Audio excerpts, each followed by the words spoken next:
اور اگر منمانی تعویلات اور تفسیرات ہوں گی، صحابہ کی سمجھ کو چھوڑ دیا جائے گا، تو آج کل دیکھیے کوئی انجینئر صاحب ہیں، وہ بھی حدیثوں کی منمانی تفسیر و تعویل کر رہے ہیں، نعوذ باللہ، امیر معاویہ کو مورد الزام ٹھہرا رہے ہیں۔ امیر معاویہ کے تعلق سے ایسا کچھ انہوں نے کہہ ڈالا کہ آج ہمارے نوجوانوں کے طبقے میں صحابہ کرام کے تعلق سے شکوک و شبہات ان کے دلوں میں بھر گئے۔ لیکن ہمارے نوجوان کہتے ہیں میں تو فالوور ہوں۔ نوجوانوں، ہوش کے ناخن لو، ہوش کے ناخن لو۔ منافقین کی زبان بھی اتنی شیریں تھی کہ اگر وہ بولتے تو سننے والا سنتا رہ جائے۔ قرآن نے کہا ہے، قرآن نے ان کے چد زبانی کی تعریف کی ہے۔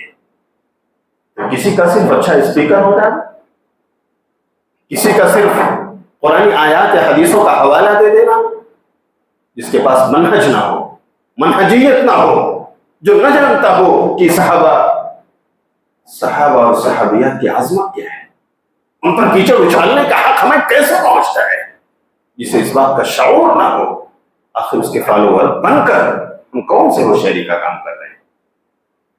ہوش کے ناخن لو، علماء کرام سے جڑو۔ آخر جب تم بلڈنگیں بناتے ہو تو ظاہر سی بات ہے کسی سول مینیجر کو آپ جا کر کے انجینئر کو بلاتے ہو، دیکھتے ہو، اس کے ایکسپرٹیز کا سہارا لیتے ہو، کسی آرکیٹیکٹ کو جا کر پکڑتے ہو، اس سے نقشہ بنواتے ہو، اور جب بیمار ہوتے ہو کہتے ہو تکلیف ہے، مجھے ہارٹ ڈیزیز ہے، تو جا کر اس کے اسپیشلسٹ کو پکڑتے ہو اور ہارٹ اسپیشلسٹ کے پاس جا کر کے اسے دکھاتے ہو، اور آپ کو سکون ملتا ہے۔ جب علم دین کی بات آتی ہے، قرآن اور حدیث کو سمجھنے کی بات آتی ہے، تو وہاں پر آپ انجینئر کے پاس جاتے ہیں، آپ کے پاس کتاب و سنت کے ایکسپرٹس نہیں ہیں، علماء کرام نہیں ہیں، مجھے بتاؤ ذرا اس کا جواب دو میرے جوانوں۔ اور اگر ایسا ہے کہ واقعی اس دین کو اس کے ایکسپرٹ سے سیکھنا چاہیے، اور قرآن نے یہی کہا ہے کہ جاننے والوں کے پاس جاؤ، ان سے پوچھو، علماء سے زیادہ قرآن کی سائٹ کا مصداق کون ہو سکتا ہے؟ تو آپ علماء حق سے جڑو، قرآنی آیات اور احادیث کے فہم میں ان سے سہارا لو، منہج سلف کو اپناؤ، اسے سمجھنے کی کوشش کرو، ورنہ منمانی تعویلات اور تفسیرات میں جاؤ گے تو یہی کتاب و سنت کا نام لیتے رہ جاؤ گے اور گمراہی تمہارے حصے میں آئے۔ قادیانی کیسے گمراہ ہوئے؟ قادیانیوں کی جماعت کے بارے میں تو آپ سب جانتے ہیں کہ تمام جماعتوں نے متفقہ طور سے یہ ٹھپا لگایا ہے کہ یہ لوگ اسلام سے بولو خارج ہیں۔ کیوں خارج ہیں؟ مرزا غلام احمد قادیانی نے نبوت کا، رسالت کا دعویٰ کیا، ٹھیک ہے، اور ہم سب کا متفقہ عقیدہ جو قرآن اور حدیث سے ہمیں ملا ہے، فہم سلف سے ہمیں ملا ہے، فہم صحابہ سے ہمیں ملا ہے، وہ یہ ہے کہ پیارے نبی صلی اللہ علیہ وسلم محمد رسول اللہ صلی اللہ علیہ وسلم وہ آخری نبی ہیں، آخری رسول ہیں، آپ کے بعد کوئی نبی اور رسول آنے والا نہیں، اور اگر کوئی آتا ہے دعویٰ کرتا ہے تو وہ کذاب ہے، جیسے مسیلمہ کذاب تھا، وہ کذاب ہے جیسے سجاح بنت حارث کذاب تھی، وہ کذاب ہے جیسے اور دوسرے لوگ نبوت کے دعوے دار نکلے، اور ابو بکر صدیق رضی اللہ تعالیٰ عنہ نے انہیں کے فریق کردار تک پہنچایا، مختلف ادوار میں صحابہ نے ان کا قلع کما کیا، اور اس طرح سے امت کو ان سے نجات دلائی۔ تو میرے بھائیوں، قادیانی نے کیسے نبوت کا دعویٰ کیا اور اتنے لوگ کیسے فالوور بن گئے؟ اب آپ سن لیجیے، اس نے قرآن کا سہارا لیا، کیونکہ قرآن سے ہٹ کر کوئی اسے مسلمان ہی نہیں مانتا، تو اسے پوچھا گیا کہ بھائی کیا دلیل ہے آپ کے پاس؟ تو اس نے کہا قرآن میں ہے، اس کی گنجائش ہے۔ کہا کیسے؟ کہا دیکھو اللہ قرآن میں فرماتا ہے ما كان محمد ابا احد من رجالكم ولكن رسول اللہ وخاتم النبیین۔ یاد جانتے میرے بھائیو، سورہ احزاب کی سورۃ نمبر 33 آیت نمبر 40، اس نے کہا کہ اللہ قرآن میں کہتا ہے کہ محمد صلی اللہ علیہ وسلم تم میں سے کسی مرد کے باپ نہیں ہیں، لیکن یہ تو اللہ کے رسول ہے اور نبیوں کے نگینہ ہیں، ایک ترجمہ یہ، دوسرا ہے نبیوں کے خاتم ہیں، خاتم کی بجائے خاتم، یہ بھی ایک قرت ہے، کیا آخری نبی ہے یہ؟ تو اس نے کہا دیکھو نا، قرآن میں ہے کہ یہ آخری نبی ہے، لیکن قرآن میں یہ نہیں ہے کہ یہ آخری رسول ہے۔ اس کا مطلب یہ ہے کہ رسالت کا سلسلہ اب بھی باقی ہے، ان کے بعد بھی کوئی دوسرا رسول ہو سکتا ہے۔ دیکھیے کہاں سے شوشہ نکالا اس نے، قرآن کی آیت سے۔ لیمین سننے والا جسے قرآن اور عربی زبان کے قواعد نہ معلوم ہو، جو فہم صحابہ اور منہج صحابہ سے واقف نہ ہو، وہ تو کہے گا نا کہ بات تو صحیح ہے، یہاں خاتم النبیین ہے، خاتم الرسول نہیں ہے۔ تو اس نے قرآن کی منمانی تفسیر و تعویل کی اور اس نے کہا کہ میں رسول ہوں، رسالت کی گنجائش آج بھی موجود، میرے بعد بھی کوئی آ سکتا ہے، نعوذ باللہ من ذالک۔ لیکن کاش اس نے بتایا ہوتا کہ نبی نے اس کی تفسیر صحابہ کو کیا بتائی، اور صحابہ نے کیا سمجھا۔ صحابہ نے تو یہی سمجھا تھا نا جو صحیح مسلم کی روایت میں ہے، آپ صلی اللہ علیہ وسلم نے فرمایا لو کان بعدی نبی لکان عمر، میرے بعد اگر نبوت کا سلسلہ ہوتا تو عمر نبی ہوتے، لیکن میں کون ہوں؟ میں آخری نبی ہوں، اس کے بعد نبوت و رسالت کا سلسلہ بند۔ اور آپ صلی اللہ علیہ وسلم نے ایک دوسری حدیث میں اپنی خصوصیت بتاتے ہوئے آپ نے فرمایا کہ فضلت علی الانبیاء بست، تمام دیگر انبیاء پر مجھے 6 چیزوں کے ذریعہ فضیلت دی گئی ہے، اس میں سے ایک چیز یہ ہے وختم بی النبیون فلا نبی بعدی، مجھ پر نبوت اور رسالت کا سلسلہ ختم کر دیا گیا، میرے بعد کوئی نبی اور رسول آنے والا۔ تو نہ نبی نہ رسول، نبی نے بہت واضح لفظوں میں وضاحت فرمائی، یہی صحابہ نے سمجھا، یہی ہم سب تک پہنچا ہے۔ لیکن مرزا غلام احمد قادیانی نے اللہ تعالیٰ اس کے ساتھ وہ معاملہ کرے جس کا وہ مستحق، اس نے قرآن کو مس انٹرپریٹ کیا اور کتاب اللہ کا نام لے کر وہ گمراہ ہوا، اور اس نے ایک بڑی جماعت کی گمراہی کا بوجھ اپنے کندھے پر لے لیا۔ آپ دیکھ لیں آج بھی احمدی لوگ موجود ہیں، یو کے، کینیڈا اور کہاں کہاں ان کی مجلسیں لگتی ہیں، باہر کا دورہ اور سفر کرنے والے لوگ جانتے ہیں، اور آج کل تو سوشل میڈیا کے ذریعے بھی یہ چیزیں کبھی کبھی نظر آ جاتی ہیں۔ تو آخر یہ قادیانی لوگ کتاب و سنت کا نام لے رہے تھے، اس کے باوجود گمراہ ہوئے۔ کیوں میرے بھائیوں؟ جواب صحابہ کی راہ سے بولو ہٹ گئے، صحابہ کے منہج سے دور ہو گئے، صحابہ کی سمجھ سے دور ہو گئے۔ صحابہ نے قرآن کی اس آیت کو جس طرح سمجھا، اس قادیانی نے نہ ویسا سمجھا نہ ویسا دوسروں کو سمجھایا، اسی لیے گمراہی اس کے حصے میں آئی اور اس کے فالوورز کے حصے۔ یہ ہے صحابہ کے منہج کی اہمیت، صحابہ کے فہم کی اہمیت۔ اسی لیے میرے بھائیوں، صحابہ کی پیروی اللہ رب العالمین کے حکم کے مطابق ضروری ہے۔ اس لیے گرہ بنا کر لے جائیے، صراط مستقیم نام ہے، کتاب اللہ سنت رسول اللہ کو ماننے کا، اور ان دونوں کو صحابہ کی سمجھ کے مطابق سمجھنے کا، اور جس طرح وہ چل کر گئے ہیں پریکٹیکل جس طرح انہوں نے کیا ہے اس منہج کو اپنانے کا۔ اگر واقعی یہ تینوں چیزیں ہمارے ساتھ ہیں تو صراط مستقیم پر اللہ تعالیٰ ہمیں آخری دم تک اسی پر قائم و دائم رکھے۔ مثالیں بے شمار ہیں، اگر میں لیکن ٹھیک ہے 10 منٹ اور ہے، میں آپ کو موجودہ زمانے کی چند مثالیں دے دوں، مثالیں دے دوں، بہت قریب سے آپ دیکھ رہے ہیں کچھ جماعتیں۔ میرے بھائیوں، میں کہنا چاہوں گا، میں کسی کا دل دکھانے کے لیے نہیں آیا، لیکن بات جب حق سنانے کی ہے، اسے چھپایا جائے تو اللہ کی قسم یہ انصاف نہیں۔ میں آپ سے ایک سوال کرتا ہوں، اللہ تعالیٰ کہاں ہے؟ میرے بھائیوں، اللہ تعالیٰ عرش پر ہے، ہر جگہ نہیں ہے، اللہ تعالیٰ عرش پر ہے۔ هذا هو الجواب الصحيح على منهج السلف الصالح وعلى فهم السلف الصالح۔ یہی صحیح جواب، اللہ تعالیٰ کہاں ہے؟ عرش پر ہے۔ لیکن بہت سارے پاس پڑوس میں آپ کو ہمارے اپنے بھائی اور بہنیں آپ کو ملیں گی اور ملیں گے جس سے آپ پوچھ لو کہ اللہ کہاں ہے، اللہ از ایوری ویئر، اللہ ہر جگہ. سنا میرے بھائیو، اللہ ہر جگہ. ایک بڑی جماعت اس کو مانتی ہے. تو کیا فرق ہے بھائی؟ کیسے یہ اختلاف ہوا اس جواب میں؟ ہم بھی مانتے ہیں کہ اللہ عرش پر ہے، لیکن اللہ تعالیٰ کا علم ہر جگہ، اللہ کی قدرت ہر جگہ، اللہ کی سلطنت ہر جگہ. کوئی بھی چیز اس کی سلطنت، اس کی قدرت، اس کی بادشاہت اور اس کے علم سے باہر نہیں.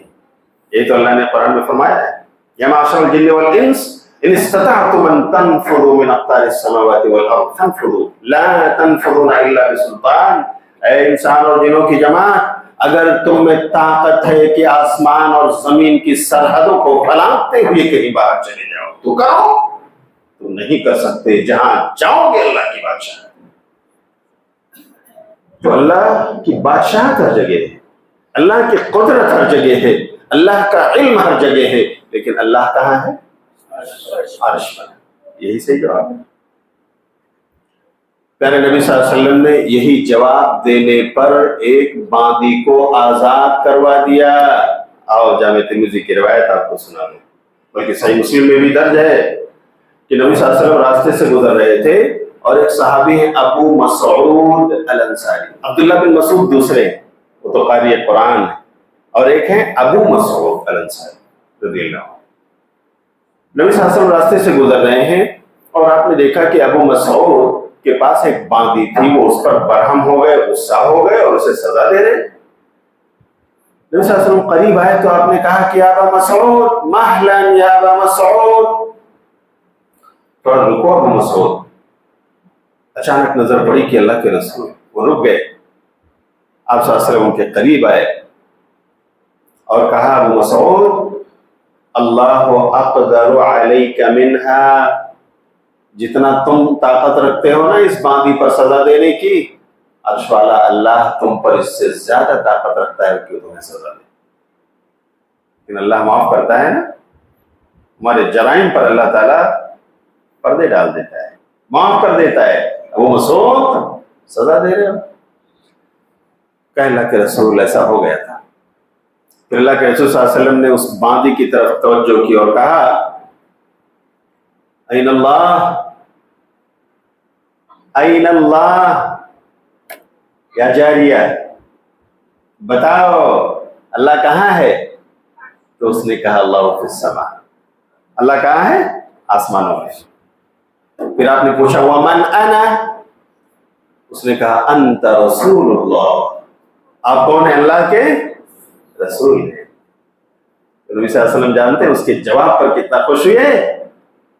اللہ کے رسول صلی اللہ علیہ وسلم نے کہا یا ابا مسعود اعتقها فانها مؤمنہ، اس جاریہ کو آزاد کر دو، یہ تو ایمان والی ہے، اسے آزاد کر دو، غلام بنا کر مت.